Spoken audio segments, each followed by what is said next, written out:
Olá, irmãos, a paz do Senhor. Aqui quem fala é Lisa Rios. Eu não moro no Brasil, moro nos Estados Unidos da América, no estado de New Jersey. E hoje nós vamos falar sobre o que o Senhor tem me falado, o tempo que nós estamos vivendo agora, nesse exato momento, tá?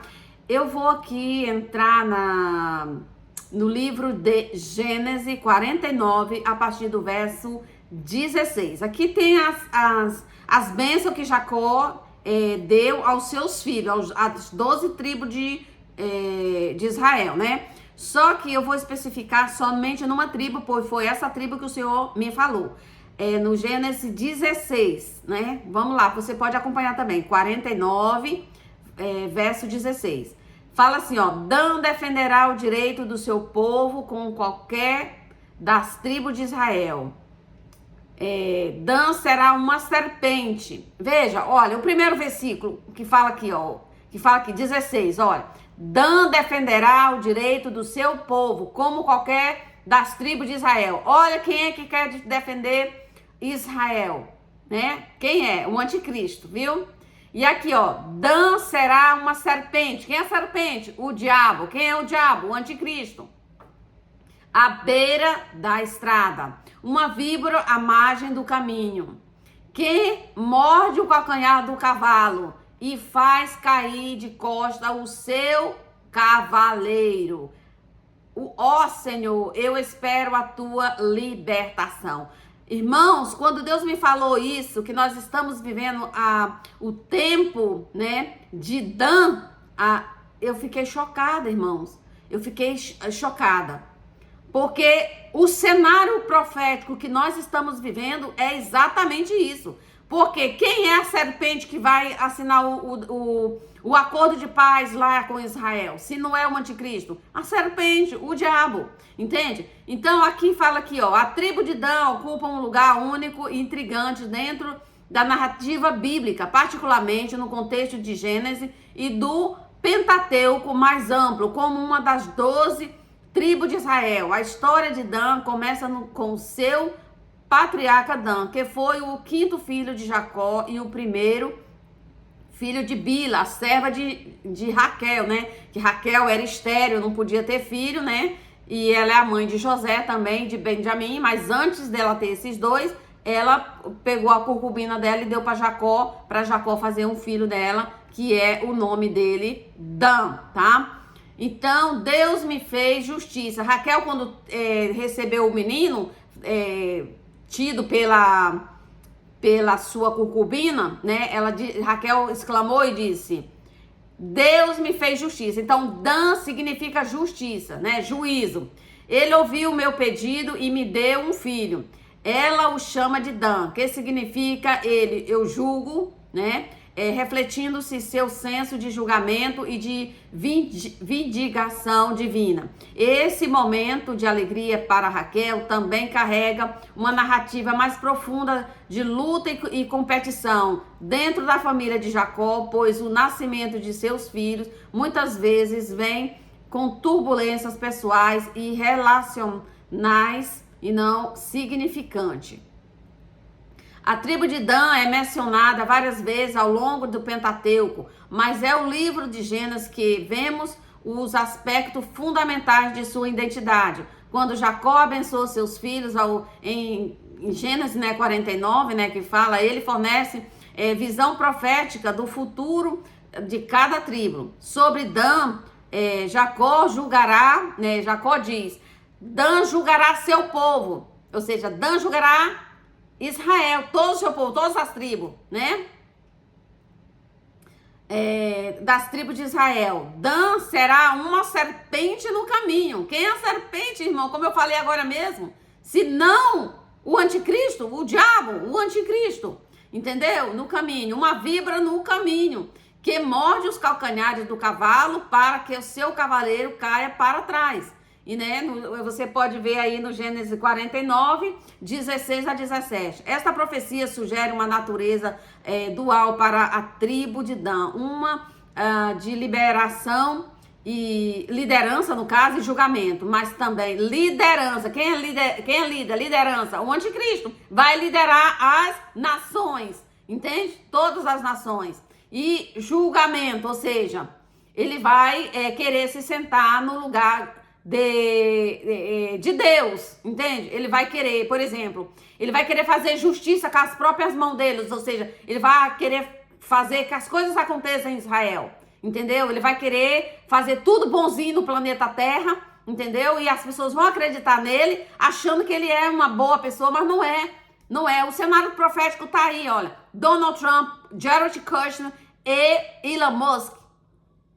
Irmãos, tá tudo aí a nossa cara, a nossos olhos, irmãos. Aí, ó, liderança e julgamento, que significa ele. Mas também um que pode trazer perigo e perturbação. A jornada da tribo de Dan, quer dizer, continua além do Gênesis, e sua narrativa se desenrola com mais complexidade e significado. No livro de Números, a tribo de Dan é contada entre os israelitas durante suas peregrinações no deserto. O caso, né, que foi o censo realizado em Números, que registrou 62.700 pessoas, e não tornando Dan uma tribo das maiores no caso. Eles são designados uma posição no lado norte de Israel, Norte América, entendeu o que eu tenho falado para vocês? No norte do acampamento durante as viagens dos israelitas, né, que está em Números 2, 25 e 31, você pode estar acompanhando também. O significado de sua importância e colocação estratégica entre as tribos, tá vendo? No entanto, o livro de Juízes, que é a história da tribo de Dan, toma um rumo dramático e um tanto preocupante. Juízes 18 relata como os Danitas, né, que a tribo de Dan se falam, né, Danita, em busca de uma pátria permanente, envia espiões para explorar a terra. Eles, eventualmente, chegam à cidade de Laís, que conquistam e nomeiam Dan.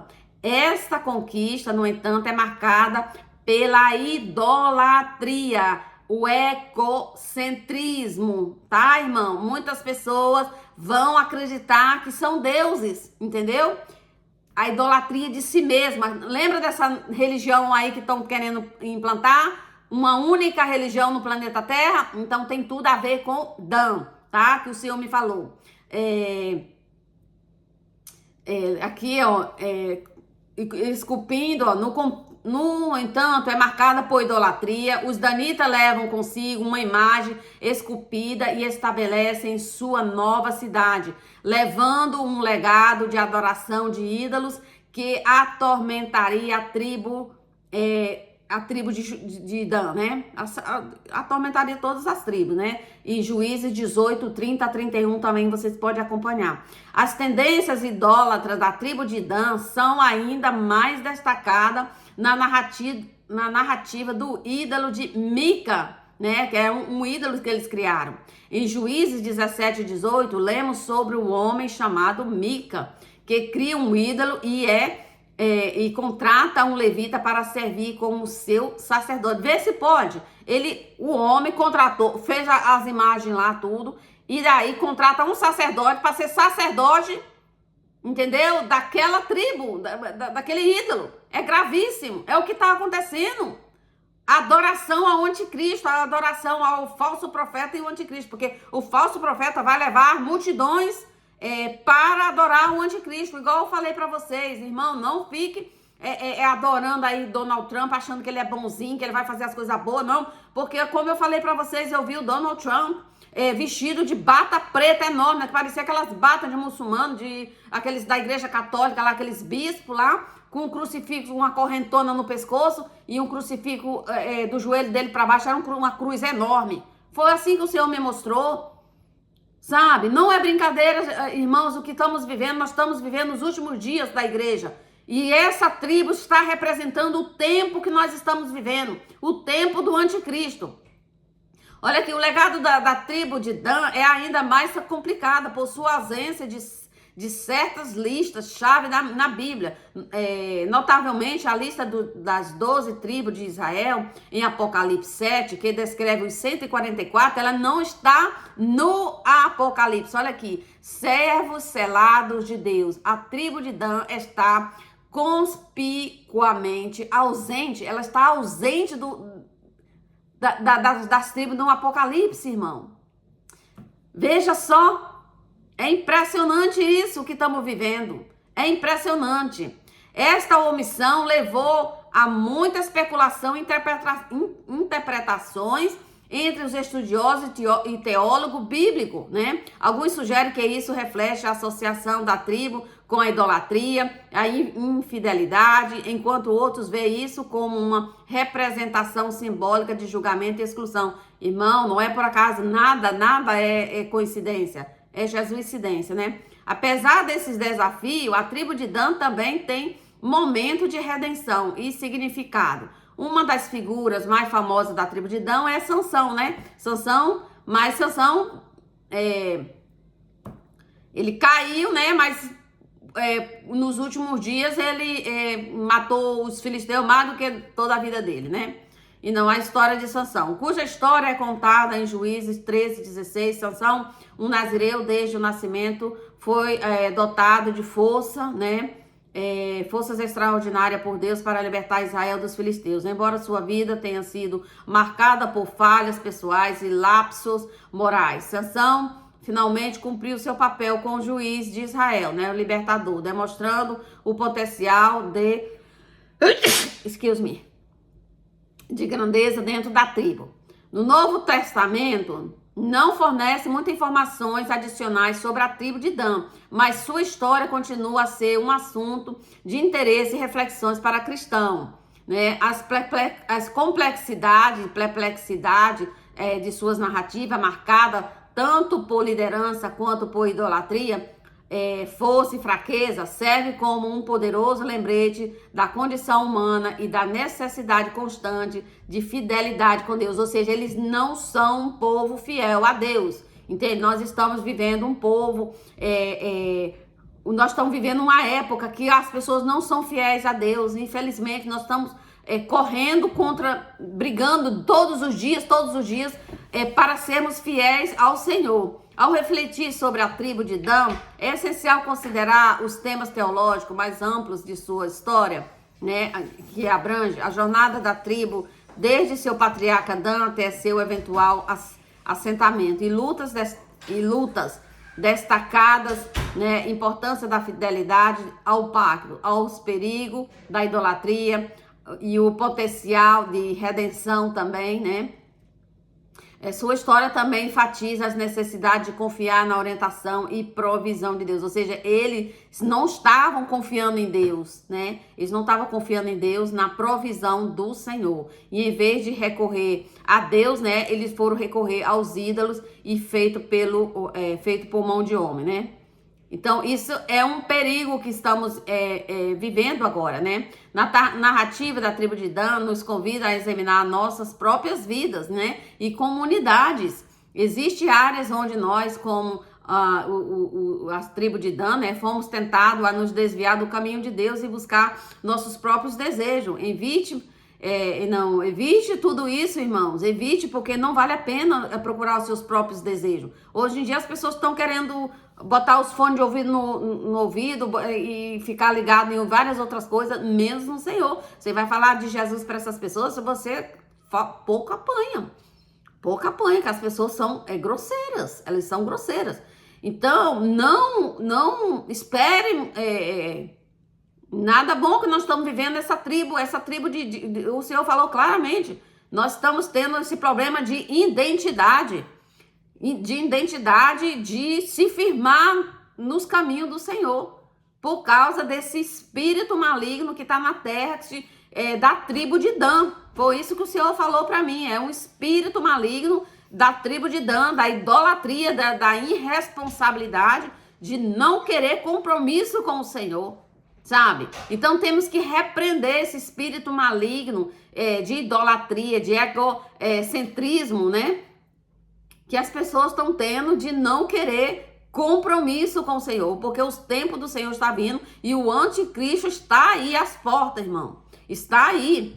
Então, nós temos que se agarrar ao Senhor o máximo que nós podemos para poder ir para a glória com o Senhor, porque a terra aqui não tem nada para ninguém. Não tem.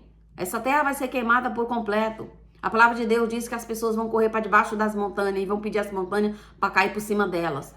Entendeu? Quem foi que viveu mais de 100 anos? Muito raro. E quando viveu,